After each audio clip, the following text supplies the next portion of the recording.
Hi, hello lovelies.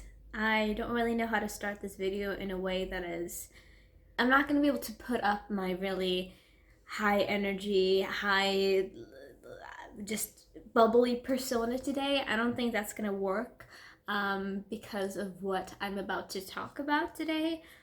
So I'm just going to say right off the bat, just so we have that cleared, believe victims. Don't let anybody try to say that this isn't a big issue because this is unprecedented. This is not something that's happened in SM's history. So, if you don't know what I'm talking about, just about 2 hours ago, SM put up a post, and I'm going to read it to you now. This is translated by a fan, or I'm assuming a fan. So I don't know if this is entirely a correct translation, so let me know if there's any fault in this.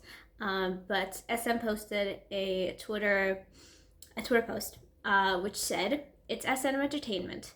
We recently confirmed that Tail has been accused of a criminal case related to sex crimes. In this regard, we recognize that the issue is very serious while grasping the facts, so we decided that we could no longer continue our team activities, and we discussed with Tail and decided to withdraw from the team. Currently, Tail is faithfully working on the police investigation, and I'll tell you additional information depending on the progress of the investigation.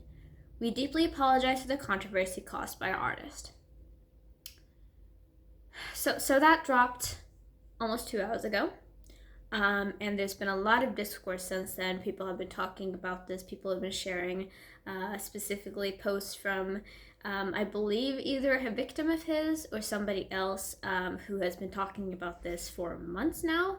And I think because, again, we are not very good with taking things seriously right off the bat, this just hasn't been brought up. But I want to talk about a couple of things as somebody who has been involved with the K-pop industry for years now. I have been involved since 2017, so I've seen a lot of things go down, and I know policies in a way that I'm sure not a lot of people know, and I know how things usually are handled. So if you don't know, this is not the first time that this has happened with SM. Chris Wu was under SM. He was an EXO. If you don't know about that, that's something that happened. He was obviously tried. He was and is, I believe, a predator who took advantage of many, many women. And he left under his own accord. I believe that most of this happened, what he did happened after he left SM, but SM has not said anything, obviously. And then with Lucas, who was in NCT, and he left, I think a year or two ago now, because he was also accused of SA. And I was really taken off, and I was really off put at that moment, and I was like, I am not going to touch WayV for a bit until he is kicked out of the company. And he left the group on his own accord. However, he's still under SM. He's working as a solo artist. So they haven't taken these things seriously really before this. However, this came out of nowhere. People were not talking about this. This is not something that was happening. This was not a widely spread thing. And the fact that the first post was not about a hiatus, it was not about a just letting you know what's going on. It was an immediate, hey, you've been kicked out of the group and out of the company. That is unprecedented. That is not something that has happened, honestly, I think, ever. And that makes me believe that this is not just, first of all, this is not an allegation. I believe this is something that genuinely happened. I believe that Tail probably is going to be convicted of a sex crime, because there is no way that they would not. He's an asset to SM. He's very important to them. And the fact that they decided to kick him out means that they think highly that he is going to be convicted of this. If there's a police investigation currently going on, that probably means that he will be convicted of something, which is crazy for me to say out loud because, again, I'm an innocent citizen. my position is wavering now. But obviously I made a video about them like 2 weeks ago, so I'm a fan. I like them. But the fact that this happened so out of nowhere probably means that they have a high suspicion that this is true. That this is something that happened. He committed a sex crime. Which is crazy. And this brings me to, I think, my point of this video to make is I have 2 different points. Number 1, believe all victims.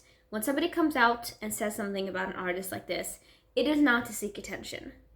People have always tried to spin it in a way where, hey, if you're going to accuse somebody who is an influential figure, if you're going to accuse them of doing something terrible like this, of essay, of violence, anything like that, that means that you're seeking attention. Which, number 1, doesn't really work that way. Because if you think about it this way, when in recent history has somebody who has accused somebody else of sexual assault ended up more famous at the end than the actual person who was accused? Think about it for a minute.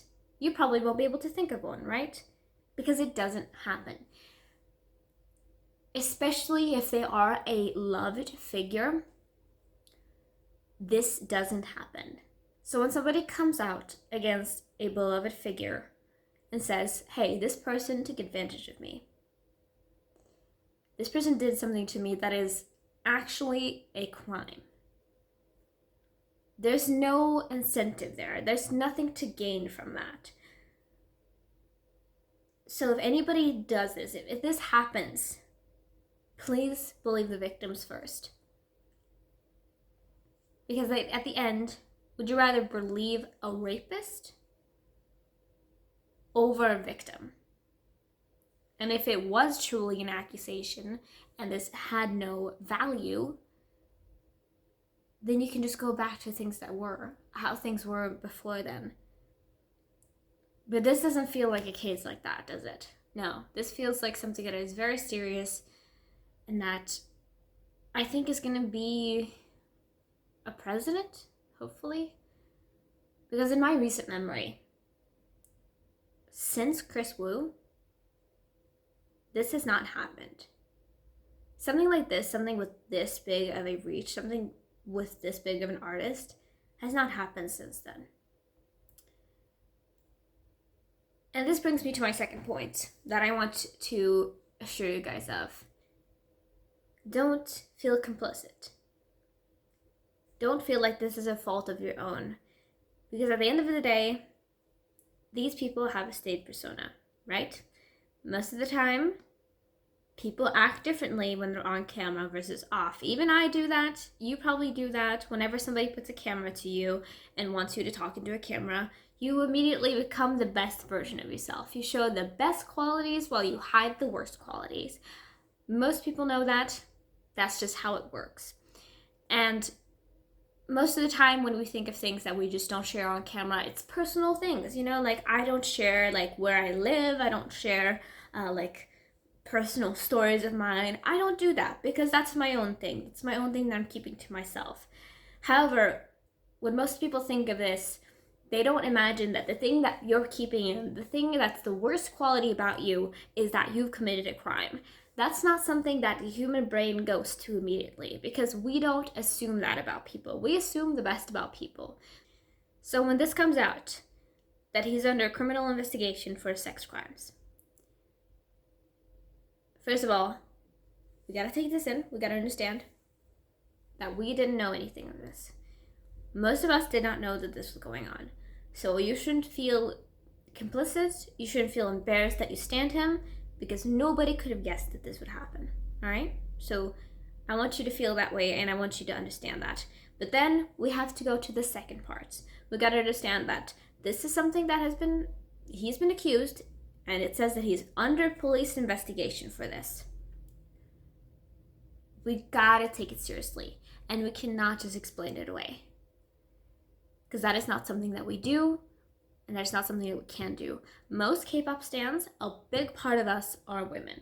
And we cannot let it be a precedent. We cannot let this be something that goes under the wayside and doesn't get addressed and just kind of floats away. We cannot let that happen, because that'll just be another nail in the coffin for other people who have been abused to not speak out. And again, I'm kind of embarrassed. As I sit here, as I'm filming this video, I feel embarrassed because I loved Teo. I thought he was funny, I thought he was personable, I thought he was amazingly talented. And it is true that he is. But once you get accused of a sex crime, we can no longer act like that is above that. That talent and a camera personality is anything above that. Because this is serious. This is really, really serious. And so I want to come out here and I want to say that. I want you to say that you are believed, you are trusted, you're worth it. I have gone through similar experiences myself, although thankfully never something this serious, but I'm a part of that. Most women have been taken advantage of because I am small. I don't really know how to defend myself, so things have happened like this to me. And just because it's one of our faves, it shouldn't be excused. And I know that I don't like to get political a lot of the time, even though I am quite political. I'm very much a leftist. You guys know that, but I want you to leave with this. I want you to leave with this as I'm leaving this video. Again, number one, you shouldn't feel embarrassed that you stand him. But number two, this is not okay, and this is serious. But then also, that if our faves are more important than our fellow humans and showing human decency and not being a criminal, if that is more important to you, you need to reevaluate your own morals and your own empathy. And yeah, I don't really know how else to end this video other than that, but please take people seriously when they come out with things like this. You are worthy and you're loved. And when you talk about your experiences, you will be heard.